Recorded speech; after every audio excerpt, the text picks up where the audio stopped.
Hi, everyone. Welcome back to Morning Cup. I am so honored today because I have Angela with me, and I love Angela. She's amazing. She's been coaching women in the health and fitness industry for over a decade. She's a personal trainer, and Business Lift Academy specializes in coaching women through all stages of their lives, whether it's one-to-one, two-to-one, or small groups. She believes that integrating fitness into your habits is easier for women with a social component. Her method includes strength training and reform Pilates training and mindset training, yielding optimal, lasting physical and mental transformations in her clients.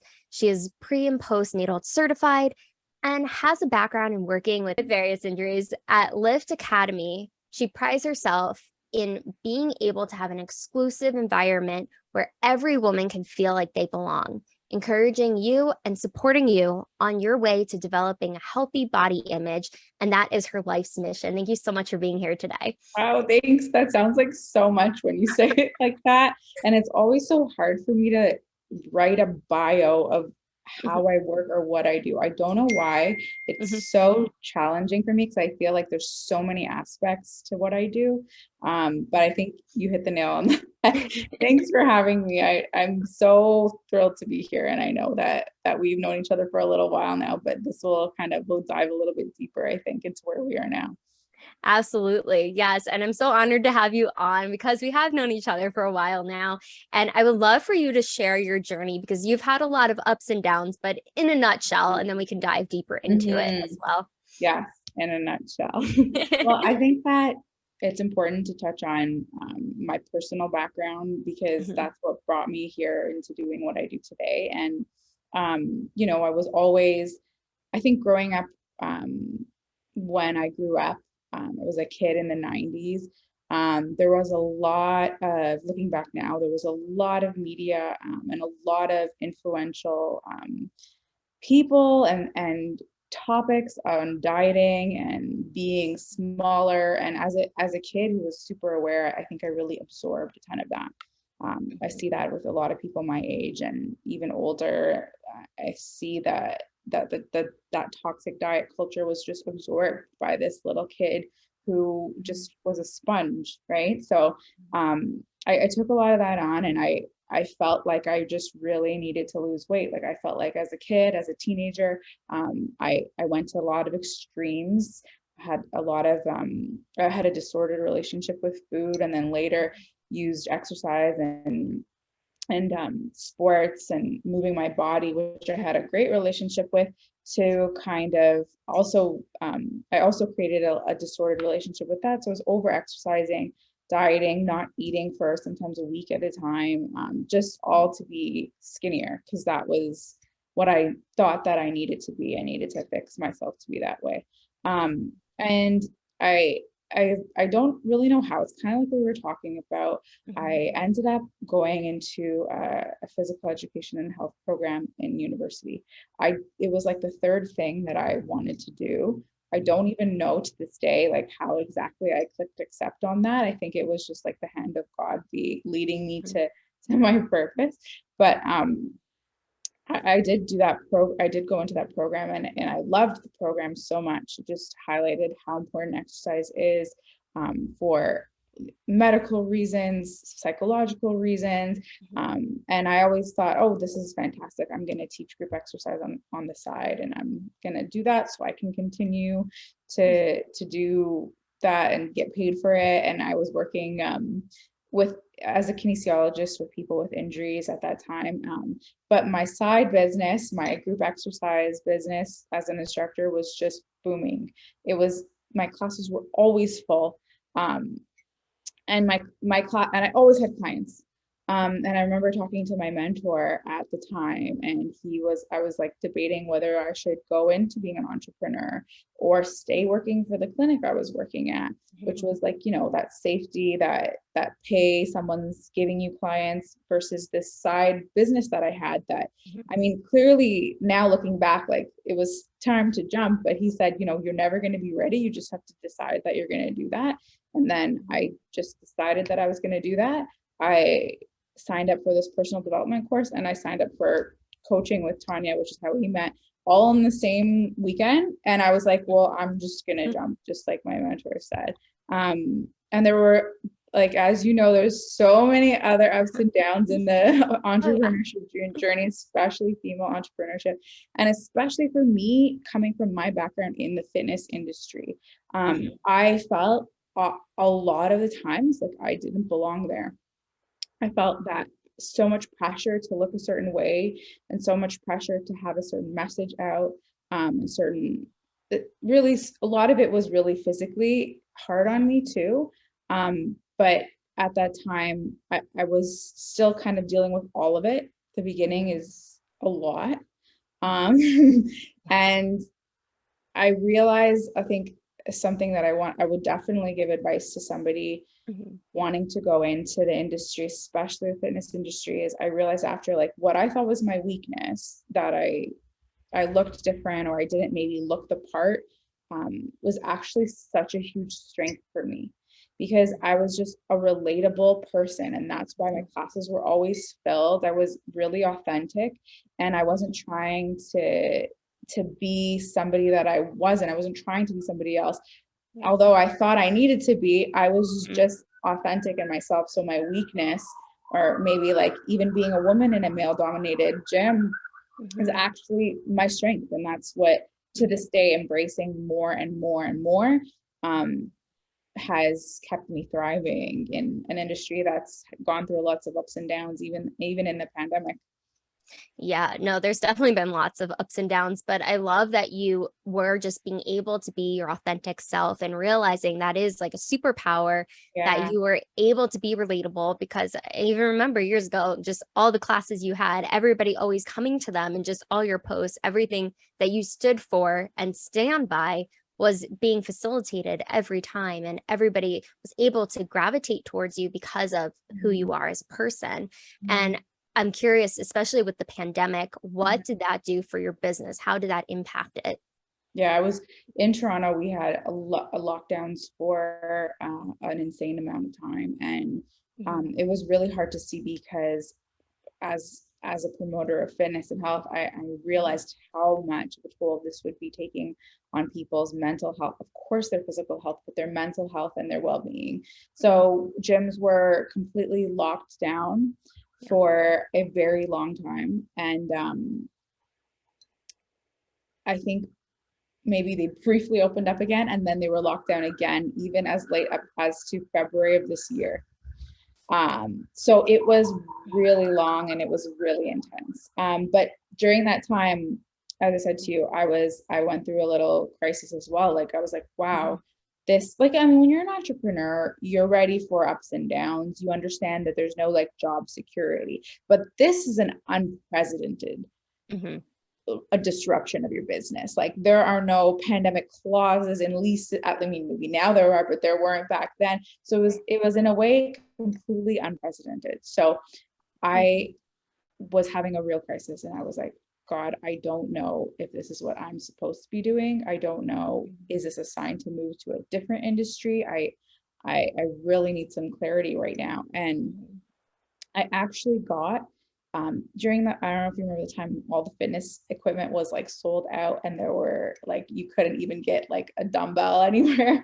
Oh Um, my God. I was given a full squat rack and Olympic bar and dumbbell set, and got given to it from my landlord's neighbor to put in my backyard. And Mm. just that, it was just such a God thing that you couldn't even explain it. Everybody was struggling to get equipment, and I had this equipment, and I had like a fully answered question there for me, which is, yes, Angela, you're supposed to be doing this. So I actually added to that once equipment became available, and I ran all my classes in personal training out of my backyard at the time, and I called it the ranch. So I had, and like, for anybody who remembers the ranch, it was like really good times, and it was really hot, and it was really fun.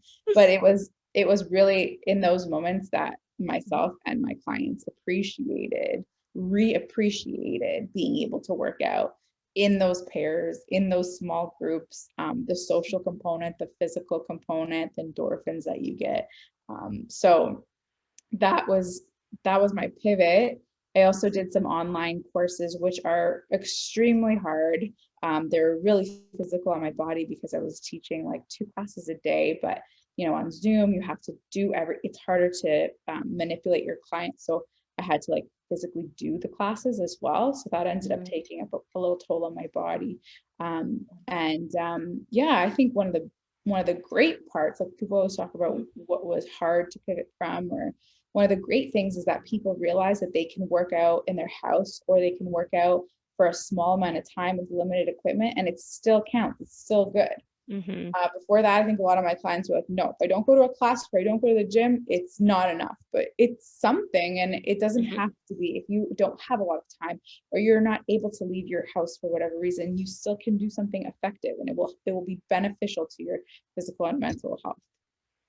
Absolutely. So yeah, there were a lot of things going on. I also was able to use the time where I wasn't working as much to do a couple courses that I wanted to do that take up some time. So I did pre and postnatal athleticism, which is I'm always trying to learn and prepare for myself and my clients going forward, and training women. It is more than half of the population is women, and a majority of them will either have a baby or have had a baby. So it's my responsibility to become that expert in women's health for them. So this course was so amazing and eye-opening and really in depth, and showed me how we really, as advocates of women, female health, we really have to be the people who go and seek the knowledge so we can share with our clients. And then I also did reformer Pilates training, which is awesome, and I've wanted to do it for a little while now, and it's thriving, and it's something that gives me life to do, something that can grow with people at any stage of their life.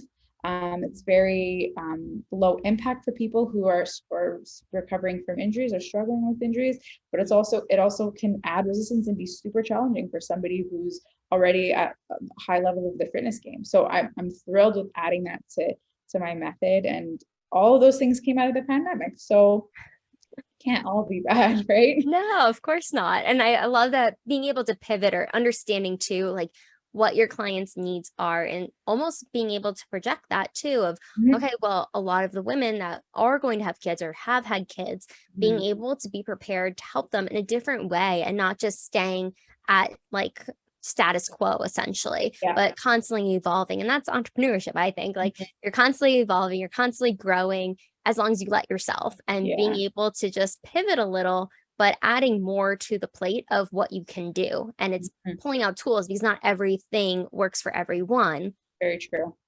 But I'm curious, because I know you've had a lot of success with a lot of clients, but if there's any one or two that stand out, maybe recent or ones that from the past that you would love to share a success story. Yeah, absolutely. I'm thinking of one of my clients I'm working with currently. Her name is Tanya. I've actually known her for a really long time. We actually went to high school together. And this is an interesting story for a couple of reasons. So on the entrepreneurial side, there are a lot of stressors when you're running your own business, where you feel pressure to post on social media, pressure to have an email list and send things out. And if you don't get this out on time, and if you don't get that out on time, and marketing, there's a lot, right? It can be very overwhelming and overstimulating. So I personally have gone through a journey with that. Now I have somebody who's helping me with my social media, which is awesome, because I know that I need help with that. But this client, she actually reached out to me out of the blue, and she doesn't even have social media. So during a time when I was stressed out about, I'm not posting enough, should I get someone to help me? How is my business going to be thriving? I received confirmation that when you're doing your purpose and you're out there doing what you need to be doing and spreading the message you need to be spreading, clients will come out of the woodwork. They will come to you through ways that you don't even know. So I love Tanya's story for that reason, to share with entrepreneurs, because there's so much pressure we put on ourselves. So how she came through me, we knew each other, but we haven't talked recently, like for a few years. Her cousin was following me on social media, and just through all the years has has seen how I've been working and recommended her to come to me. So that to me is always such it's such an honor when somebody recommends their sister or their father or their cousin to me. And also, as another story, you don't know who's watching. Every person you interact with is networking to somebody who you may be working with in the future, right? So thinking outside the box, sowing the seeds, not only for results right now, but for results and clients and down the line. That's just how it is, right? It's not always, oh, I'm going to do this right now and then I better see some results tomorrow, right? It's not like that. But Tanya, I love because she came all in, and she's a teacher, so she's been a fantastic student. But beyond that, she wasn't afraid to commit. So right away off the get-go, she knew she wanted to have some support because, as she put in the past, she never reached out. She never thought that personal training was for her because she thought she was too weak. And I was like, what? She said, I just thought that it would be a waste on me because I'm like a complete beginner and I have no idea what I'm doing. And to me, that is like I think the complete oppositely, but just to understand that like a potential client could think that. And I want everybody to know that like beginners are welcome at Lift Academy. You don't have to know anything. You don't have to be flexible at all to do Pilates. You don't have to be strong at all to lift the barbell. We start where you are and we progressively work your way up, and our bodies are absolutely incredible. They can do so much more than our mental capacity can even imagine.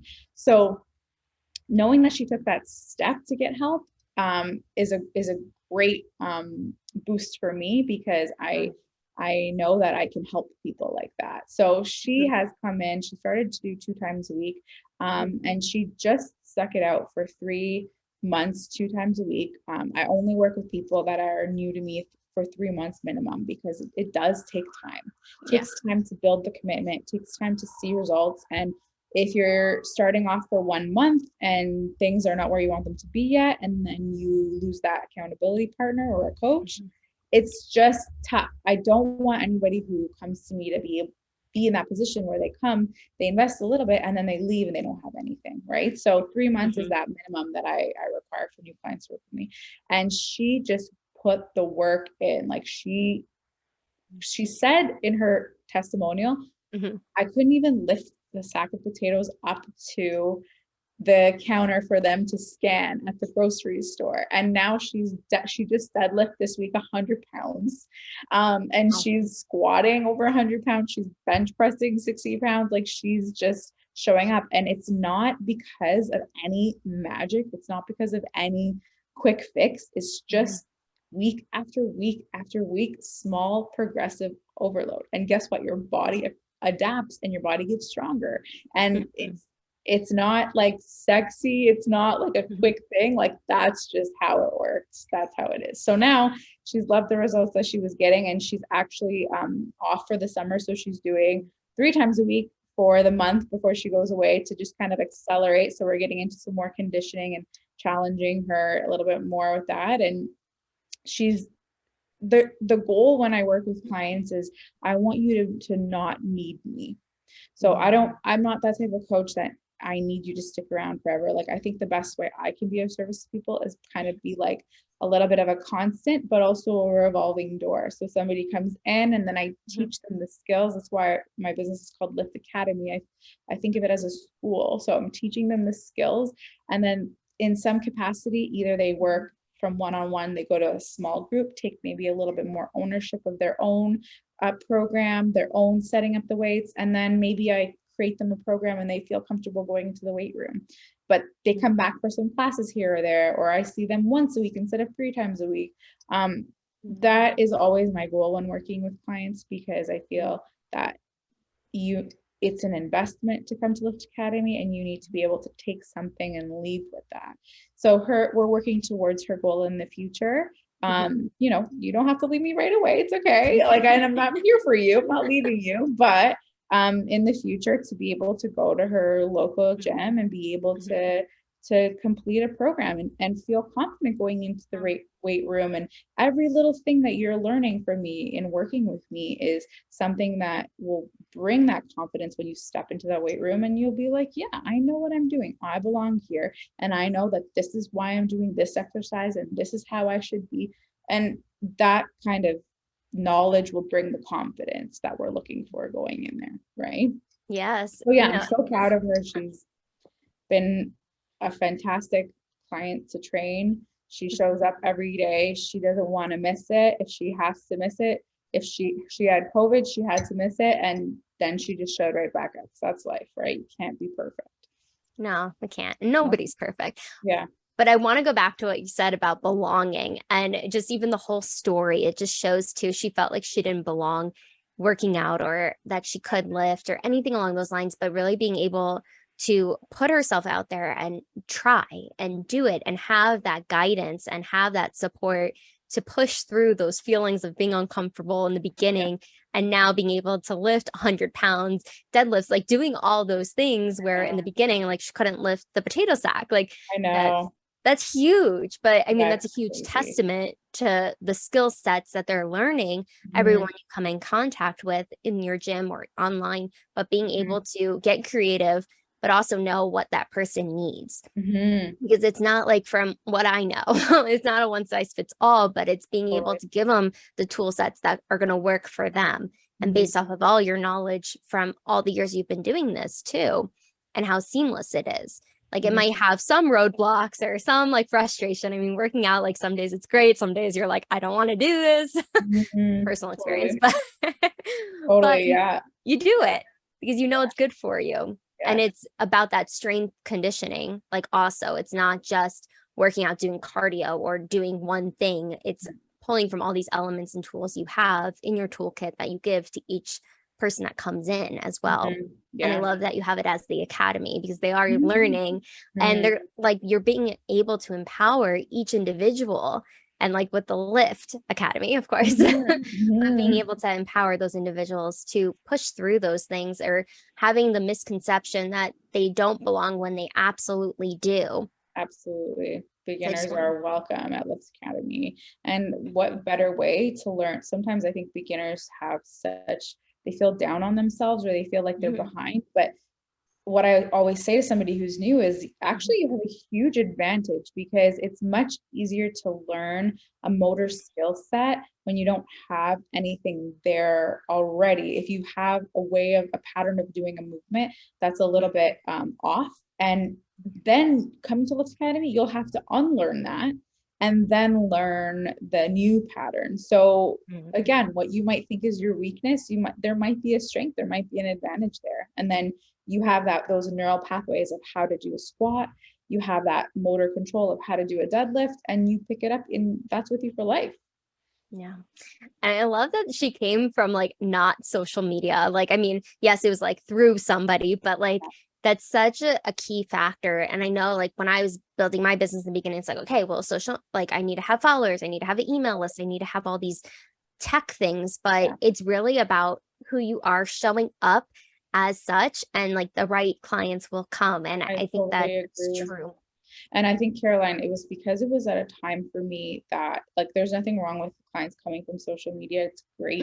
But I think that it was a time for me where I was feeling really burnt out, the ups and downs of the pandemic, the stop, start of lockdowns. And I took on a little bit more that I could chew with studying some of these courses and working and managing the pandemic, which was, okay, guys, we have to stop this week. Okay, this person's in contact with this.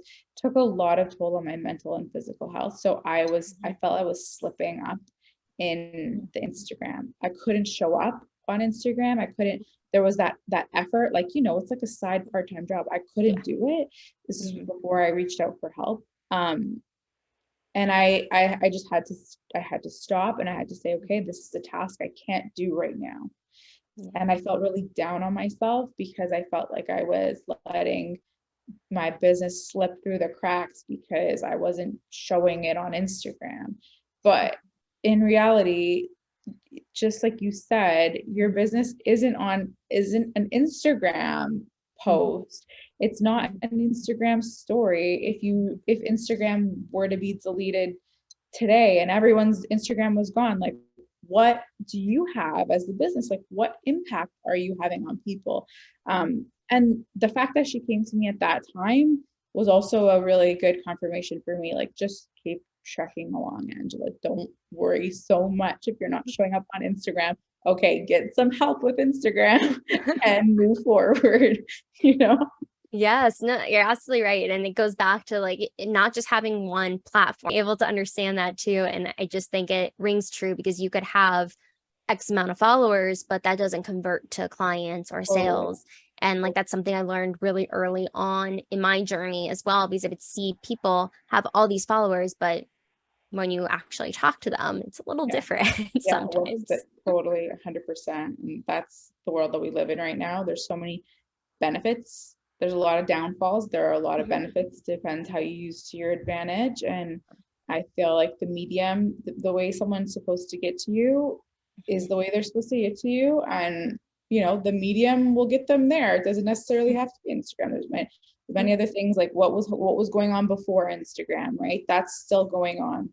So for my business, I invest a lot into my clients that I have now. So a lot of my marketing money is not, necessarily for ads. I did that in the past, but Mhm. now my number one source of referrals is like actually referrals from other people. So investing in the clients that I have, taking my Lift Academy group out for a group outing, Mhm. or making like our sweaters and giving everybody like a sweater is how I love to put that money back into my business and back into my Mhm. clients, because then the experience that they have is so great that they have to tell somebody about it, and then someone else gets to add fitness into their life. And that's been what I've found to be the best for Lift Academy. But these things that I'm saying are, I feel like they're so old school ways of marketing a business, right? So I had to stop a little bit of trying to do all these like future things, and remember, like, those are great, but the foundation is Mhm. relationships with people and how you touch people. And I wanted to take I only want to take the amount of people that I can give this quality service to. I don't want to take more people and even make more money at a certain point where you're like letting people fall through the cracks, or I'm not able to show up as like the 100% Angela with all of Angela's energy and all of my attention. Mhm. I don't want to do that anymore, because I truly see the quality of my relationships with my clients improve as I have like an optimal number of people Mhm. that I'm taking on. And that was something the pandemic really showed me too. We were all like, go, go, go. But if Mhm. I take this 2 extra clients today and I don't have my morning routine, then what kind of an example am I being for my client? When I'm not taking that time for myself, I'm not grounded in my body, and I can't help them to be grounded in their body through just my presence and just our conversation. Mhm. Yeah, it's absolutely spot on of just understanding too, like relationship building is the key. I was just talking about this with somebody the other day of how important it is because it is those relationships and you just never know who you're going to be able to help, whether it's not that direct person, but indirectly the people Mhm. you're going to help as well, because it's a referral. And just even in business, if you look at the old school ways, it's old school, but it still works till this Yeah, day. exactly. That's I love that you brought that up because I think it's important to remember. But I Yeah. know it's not just the physical aspect that you're transforming your clients. It's also the mindset, just like you gave the example of your client. But do you have another example of how somebody's mind completely shifted and transformed after working with you? Because I know it's not like just the Yeah. physical element. And so I was having a conversation with a client yesterday, and one misconception I think with I want to make sure I say is with body image, Mhm. body image and body image coaching. If you're looking to improve your body image, which is how you see yourself, Mhm. I think a lot of people get hung up because some days they'll feel really good and they'll feel like they've made progress. And some days they might feel like they're back at where they started. Mm-hmm. So when you're looking to go on a journey to improve your body image alongside maybe your physical strength, which is Mm-hmm. what my clients at Lift Academy mostly want to do, you have to understand that it is not a linear process. So you toggle between feeling good and feeling like you're back at square one, but eventually over time, you will hold that feeling good better and longer, and you won't go into that. You will know how to not go into that feeling bad, or when those thoughts come up, you'll know how to not let them consume you as much, if that Mm-hmm. makes sense. Yeah. So there was an example that somebody on Instagram I saw a long time ago, and this is the best example I could think of with body image improvement. This Mm-hmm. is the conversation I was having with my client the other day. You know those little kind of image tricks where it looks like a bunny, but it also looks like a fish, Mm-hmm. or do you know what I'm talking about? There's Yes. like the optical illusion things. So Yeah. some people see a bunny and some people see a fish, Mm-hmm. and nothing has once it's, let's say you, Caroline, you saw the bunny, and then I was like, oh no, Caroline, look, it's a fish. And then you looked and you looked and you saw the fish, right? Mm-hmm. Nothing about that image has changed. Right. So that image is exactly the same physically, but you can now toggle in between seeing it as a bunny and seeing it as a fish, and going back to seeing it as a bunny and seeing it as a fish. So that's kind of how it is with body image. Um, when you're looking to change your body image, you can toggle in between seeing your body as an objectified version of itself, like you seeing it as an object, seeing it as something that you pick apart, and seeing it as like something with flaws and something that is like in a consumerism way, or you can go and see it as the home where you live, something that you need to take care of, something that you love. Does not You're not so concerned about how it physically looks, but maybe more concerned about how it feels and how you're operating and how you're taking care of it.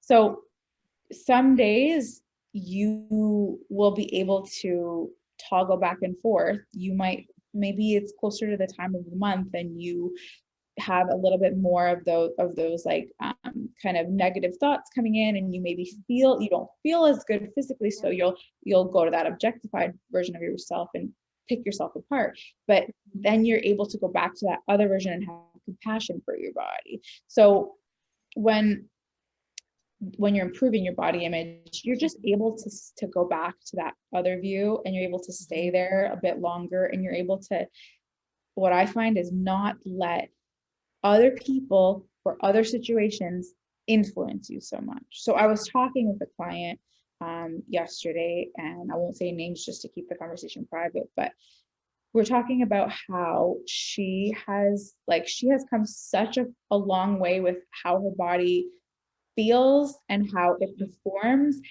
Yes, how it looks, and also how it relates to her body image. But Mm-hmm. she was in a situation where she was around a bunch of girls, and all the girls were talking about this hip dip, and they were talking about feeling this type of way about their body, and how they were weighing themselves, and how they need to be this size.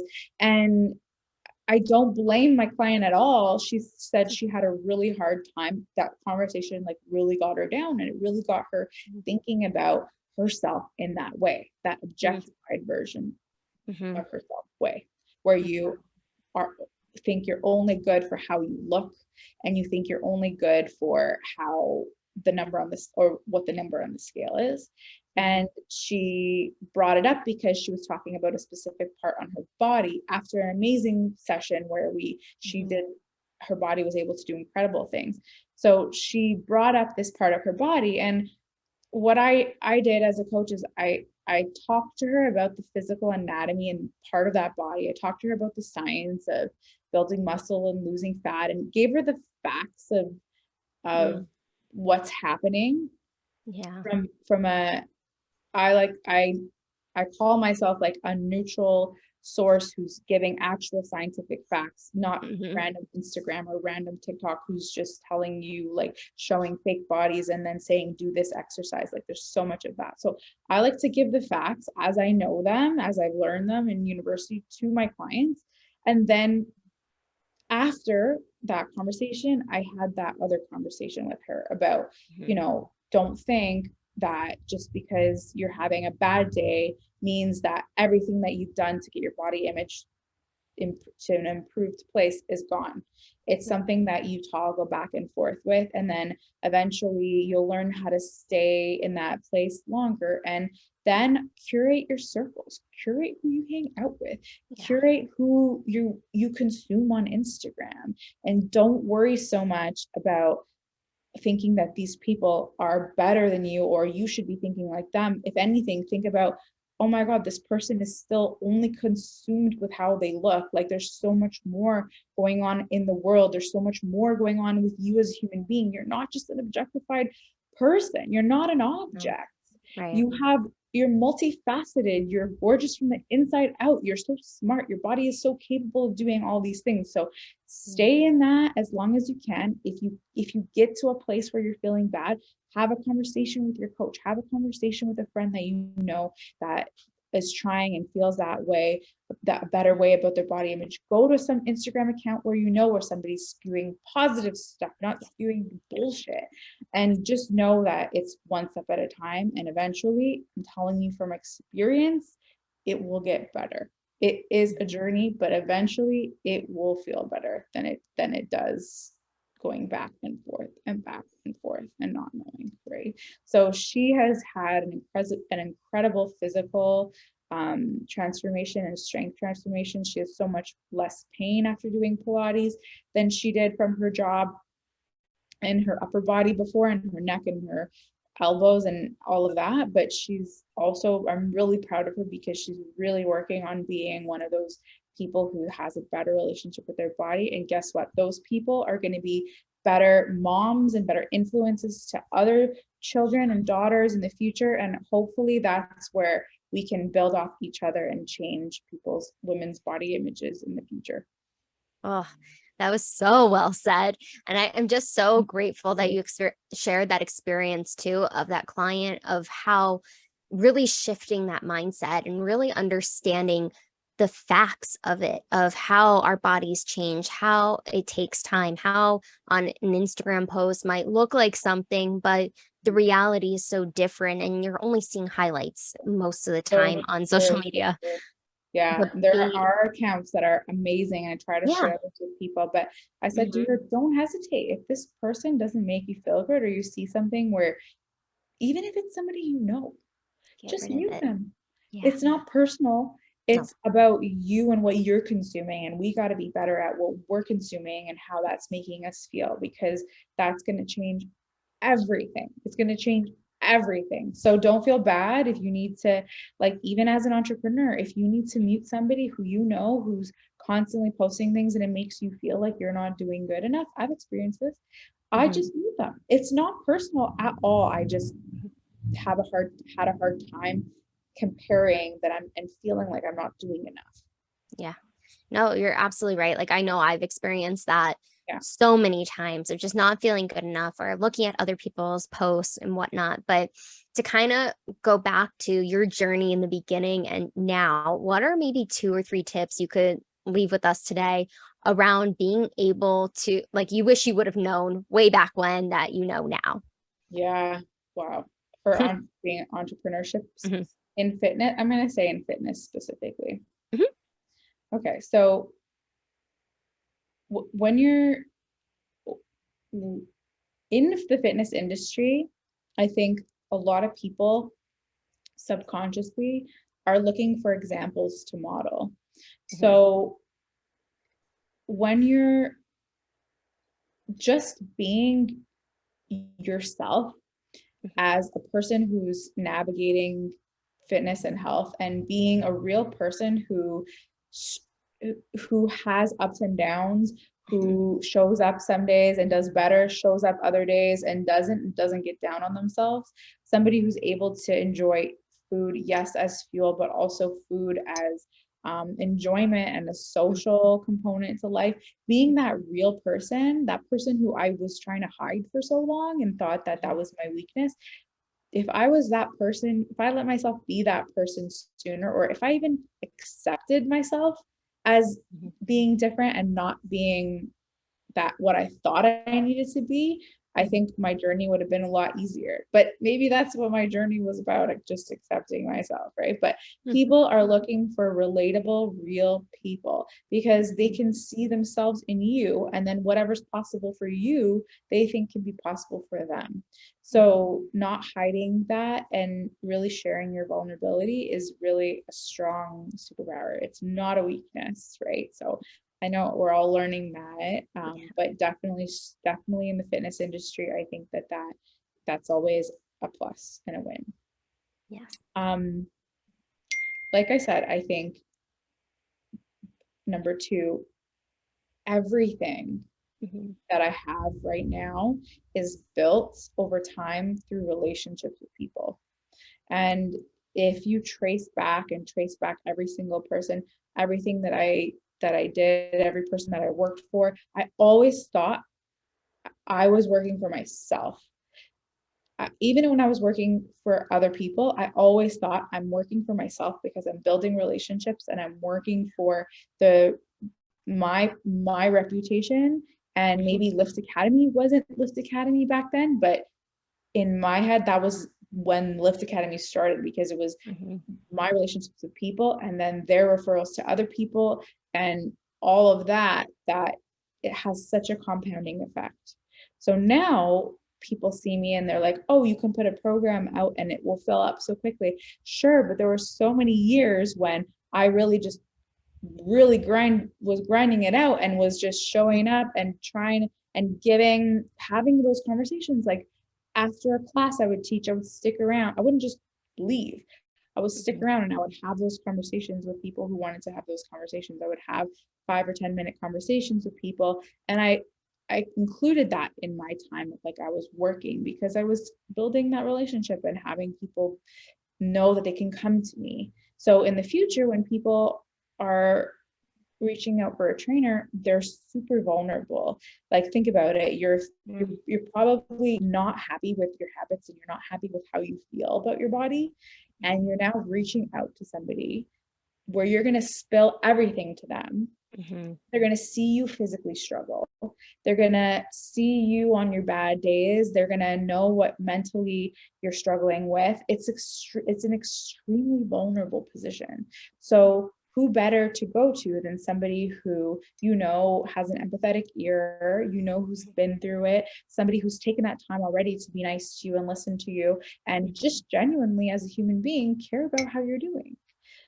So don't be like my husband he always says, just his one rule is just like, don't be a shitty person.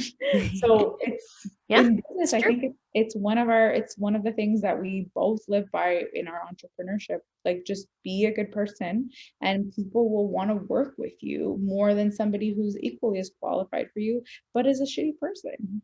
Yeah. Right. So again, basics, Caroline, nothing. It is. The basics are the foundation. I always say it's like when you build a house, you're not building the roof first. Like you're not putting the roof on top right away. You need to have the foundation. You need to have the concrete. You need to have the bottom to build upon that to have the roof. But that's the same concept with our skill set of just building relationships, getting to know people, creating that space, especially within the health and fitness industry, but also just in any industry, entrepreneurship, being a human, not being a shitty person.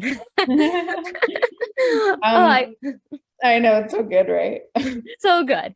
One more thing that I wanted to make sure that I say is that I feel like those who are called to entrepreneurship have a specific purpose and a mission. It's not everybody that is, and they have a specific mission and purpose and skill set that needs to be shared with the world to advance the world forward. So entrepreneurs are always creating new ideas, they're creating new ways of being, and they're pushing forward, they're pushing the world forward. But what comes with that is there's constant, and I'm sure you could attest to this, constant self-work that has Mm-hmm. to be going on, constantly dealing with your ego, constantly dealing with fears and vulnerabilities, constantly dealing with limiting beliefs. So taking the time to set yourself up with whatever it means to you to be grounded, to be have people who have your back and you can talk to, have coaches yourself that are pushing you forward, because it's hard to do on your own. And I can definitely attest to the way I am today and the business I run today and the person I am today is because I had a lot of coaches in the past. I had a lot of people on my side that were helping me, and a lot of different modalities and things that I did that were able to help ground me and help me to create those morning routines, take that time for myself so I can be present and I can truly give my clients the gift of my presence and my knowledge, and not something that's ego based Angela or something that's like fear based Angela. So I think practicing what you preach and getting those coaches or getting those that outside source of help, it just pays dividends. It does. You're absolutely right. Because if you look at, and I say this all the time, but if you look at any successful person, nobody has done it alone, but being able to do the work yourself in order to grow, because that's the only way a business works. If it grows, if you True. stay where you're at, it's True. not going to grow. But being able to have different perspectives, people in your corner supporting you is so key. And I love that you touched on that because it's vital. Yeah. Yes. Absolutely. But I've so been enjoying this conversation. We're going Yeah. to jump Same. into the rapid fire questions if you're ready for them. Sounds good. Okay. The first question is, what motivates you to work smarter? What motivates me to work smarter? Wow. I'm motivated to work smarter because I am looking for, I want to even say it's not even work-life balance. Like it's like what we were talking before. Like I want to I don't want to I don't want to live to work. I want to work so I can work and enjoy the rest of my life, like enjoy my family, enjoy my kids, enjoy my dog, and enjoy life, because that's what it's all about. It's not about just living to work and just grinding it out. So I really trying to work smarter, have projects on the horizon that are a little bit more of a work smart, passive income type of model, so I can transition into doing that and then working in person. Like, of course, because I love it, I'll always work in person, but as much as I want to, not like I feel like I need to. Mm-hmm. I think that's an important point. And it's living your life, right? That's what it's about. That's why we get into entrepreneurship, not to run ourselves in the ground. Totally. Yes. Enjoying that flexible schedule. I love it so much. Me too. So if you were a superhero, what would be your power or powers? Yes, I would definitely have telekinesis. So like just Uh, being able to go anywhere, because then I could go to visit family in Colorado, then I could go to work, then I come back, then I go here. Like that would, I don't know, when people answer this question and they don't say that, I'm like, how can you not do that? I mean, I agree. I'm right there with you. What is the phone app that you use the most? Oh, I definitely, this is probably no one uses this the most, but I definitely use the timer app because I'm constantly timing my clients, timing their breaks. It's constantly open. And I don't know anyone else that uses that app more than me. That's a first on here. Right. I love it. What is the last book that you've read? I read the book called The Body Keeps the Score. Mm-hmm. And I can't remember the author's name. It's a very it's a Swedish kind of long name, so sorry about that. But it's a super interesting book because it talks about the evolution of psychology and stress cycle. And it talks about how, when we were in caveman days, we had a stressor, and what we would do is we would run from that stressor. And then when we successfully evaded that stressor, we would be done with the stress, and there was a sign we were done with the stress, and then there was that physical running that and then stopping, which got out all those adrenaline hormones and that fight or flight hormones, and then we were done, and then we moved on. But those hormones still exist, and stressors in our modern world are here, and they're kind of they never go away. So for example, like if you have a stress with your boss at work, you'll have this stress, and then you won't understand that this stress is over. There's nothing for you, there's no like work for you to do to escape it. There's no signal that it's over, and then you have all these physical hormones in your body, these fight or flight hormones that are affecting you and affecting your nervous system and your well-being. So part of that towards the end of this book talks so much about how there are physical modalities of movement and healing your body through movement, and how exercise is like the only way, physical movement, dancing, whatever, is the only way to like get these hormones out of your body. So just understanding, I wanted to read that to understand a little bit more about the connection between stress and then physically in our bodies, because I see physical stress stored in my bodies of the bodies of my clients when I work with them, and understanding that like this is another reason that we need to exercise beyond beyond like emotional health, beyond physical health. Like there's a physical and psychological component that we need as like humans to get that adrenaline, all those hormones out, so we can not be in survival mode. Yes. Oh, that was a lot. Sorry, that was a long answer, but it was a really no, it's a phenomenal book. I read it not too long ago, but Oh, did you? Yes, I totally forgot the author. I'm terrible with authors' names, but it is such a powerful book too, of just understanding. It's like that mind-body connection of just being able to release to the physical aspect of endorphins and everything else that goes along with it. But you're absolutely right. So it's definitely a fantastic read. Yeah. Thanks for sharing that one. Yeah. What is your favorite family recipe, whether it's a traditional one or you just love making it together? Oh, yes. Well, my favorite, what I got from that question was like a favorite traditional recipe. And my family is Italian. Like my dad was born in Italy, so he's like, my mom was born here, but all her brothers and sisters were born in Italy. So effectively, they're essentially, in my mind, both born there. So they have lots of Italian family recipes. But I would say just like that I make more of is their sauce recipe, like classic, and I've been enjoying making it, and hopefully can make some more of their recipes through the years, because I definitely want to soak up all of that knowledge that they have. Yes, and I'm sure it's delicious. Yeah, it is. So if you had to describe yourself as an animal, personality type, style, what animal would you be? I would be my golden retriever, Gus. He's a cutie. Well, now that we like kind of have similar hair color, and I feel like Gus just wants to be friends with everybody. Like some people don't like Gus, or some dogs don't like Gus. Most people like Gus. But Gus is so outgoing and friendly, and he wants to be friends with everybody, and they're so happy-go-lucky. So if anything, I want to try to be like golden retriever.